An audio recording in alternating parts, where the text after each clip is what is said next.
IPO નથી લાગતો? હું દર વખતે યાર રિસર્ચ કરું છું, આઈપીઓ એપ્લાય પણ કરું છું, પણ દર વખતે આઈપીઓ લાગતો નથી. તો ચિંતા ના કરો, આ વિડીયોમાં આપણે જોઈશું કે એવું તો આપણે શું કરી શકીએ જેનાથી આપણને આઈપીઓ લાગવાના ચાન્સ વધી જાય.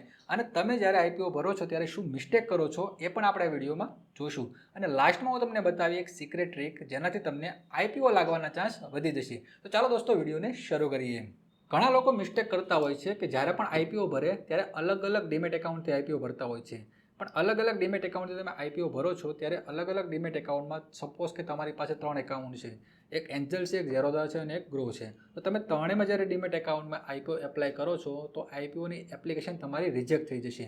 એનું રીઝન એ છે કે તમે એક જ નામ ઉપરથી આઈપીઓ જ્યારે ભરો છો ત્યારે જ્યારે અલોટમેન્ટ થાય છે ત્યારે એક પાન કાર્ડ ઉપર એક જ આઈપીઓ અલોટ થવાના ચાન્સ હોય છે. પણ જ્યારે તમે એક પાન કાર્ડ ઉપર અલગ અલગ જ્યારે તમે એપ્લિકેશન ભરો છો તો એ આઈપીઓ તમારો રિજેક્ટ શરૂઆતમાં જ થઈ જશે. બીજો લોકોનો સવાલ એ છે કે શું એક એકાઉન્ટમાંથી મલ્ટિપલ એપ્લિકેશન નાખું તો મને શું આઈપીઓ લાગવાના ચાન્સ વધી જશે? મતલબ કે જ્યારે પણ તમે આઈપીઓ ભરો છો ત્યારે તમે એક આઈપીઓ ભરો છો, પછી પાછો ઘડીક પછી બીજો આઈપીઓ ભરો છો. એવી રીતે તમે અલગ અલગ આઈપીઓ એક જ એકાઉન્ટમાંથી ભરશો તો પણ સેમ રીઝન આવશે. મલ્ટિપલ તમારા અલગ અલગ એકાઉન્ટમાંથી ભરેલા છે તો પણ, અને એક એકાઉન્ટમાંથી તમે જો મલ્ટિપલ આઈપીઓ ભરશો તો પણ તમારી એપ્લિકેશન રિજેક્ટ થઈ જશે અને તમને આઈપીઓ નહીં લાગે. બીજો સવાલ લોકોને એવો હોય છે કે શું હું એક એકાઉન્ટમાંથી વધારે પડતા લોટ ભરું તો મને અલોટમેન્ટ થવાના ચાન્સ મળશે? તો એનો જવાબ છે ના. કારણ કે જ્યારે પણ અલોટમેન્ટ થાય છે ત્યારે એક આઈપીઓ ઉપર એક પાન કાર્ડ ઉપર એક જ લોટ મળવાના ચાન્સ હોય છે. એવું ક્યારે થશે? જ્યારે ઓવર સબસ્ક્રાઇબ થયો છે ત્યારે. પણ જ્યારે ઓવર સબસ્ક્રાઇબ નહીં થયો હોય ત્યારે જો તમે વધારે પડતા લોટ ભરેલા હશે, 1 લોટ, 2 લોટ, 5 લોટ જે પણ ભરેલા હશે તો તમને લાગવાના ચાન્સ થશે. પણ જ્યારે ઓવર સબસ્ક્રાઇબ થયો હોય ત્યારે એક પાન કાર્ડ ઉપર તમને એક જ લોટ અલોટ થવાનો છે. તો દોસ્તો તમારે એ મિસ્ટેક પણ નથી કરવાની કે એક એકાઉન્ટમાંથી વધારે પડતા લોટ ભરવાનો કંઈ મતલબ પણ નથી બનતો. કારણ કે તમારા રૂપિયા ખાલી બ્લોક જ થવાના છે, લાગવાનો તો તમને એક જ લોટ છે.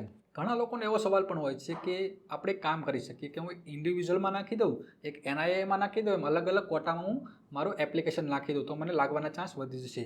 પણ દોસ્તો એ પણ એક મિથ જ છે, એમાં પણ તમને લાગવાનું નથી. કારણ કે મલ્ટિપલ તમે જ્યારે અલગ અલગ કોટામાં ભરો છો તો તમારી એપ્લિકેશન મલ્ટિપલ દેખાશે ત્યાં કે અલગ અલગ તમે ભરી તો છે પણ પાન કાર્ડ તો તમારો એક જ છે, તો એમાં પણ તમારી એપ્લિકેશન રિજેક્ટ થઈ જશે.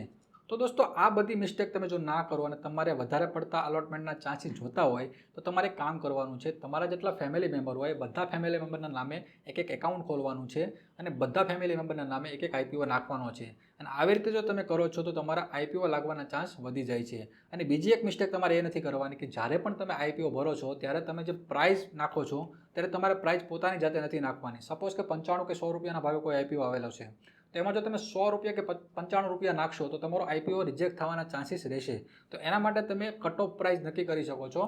કટ ઓફ પ્રાઇસમાં એવું થશે કે જ્યારે પણ જે પણ ભાવ પર તમને જો આઈપીઓ અલોટ થવાનો હશે તો આઈપીઓ તમને અલોટ થઈ જશે. પણ જો તમે પ્રાઇસ નાખેલી હશે અને પ્રાઇસ જો અલોટમેન્ટ વખતે બીજી કંઈક એ લોકો નક્કી કરશે તો આઈપીઓ તમને અલોટ નહીં થાય. તો દોસ્તો કટ ઓફ પ્રાઇસ તમારે નક્કી કરવાની છે. તો દોસ્તો આટલી વસ્તુ તમે જો ધ્યાનમાં રાખશો તો તમારા આઈપીઓ લાગવાના ચાન્સીસ વધી જશે. અને જો દોસ્તો તમારી પાસે ડીમેટ એકાઉન્ટ નથી તો હું તમને નીચે ડિસ્ક્રિપ્શનમાં લિંક આપી દઉં છું. એનાથી જો તમે એકાઉન્ટ ખોલો છો તો તમને હું મારા પ્રીમિયમ ગ્રુપમાં એડ કરી દઈશ. ત્યાં તમને આઈપીઓ રિલેટેડ બધી જાણકારી મળી જશે. તો દોસ્તો આ વિડીયોમાં એટલું. મળશું આવતા વિડીયોમાં. ત્યાં સુધી ગુડ નાઇટ.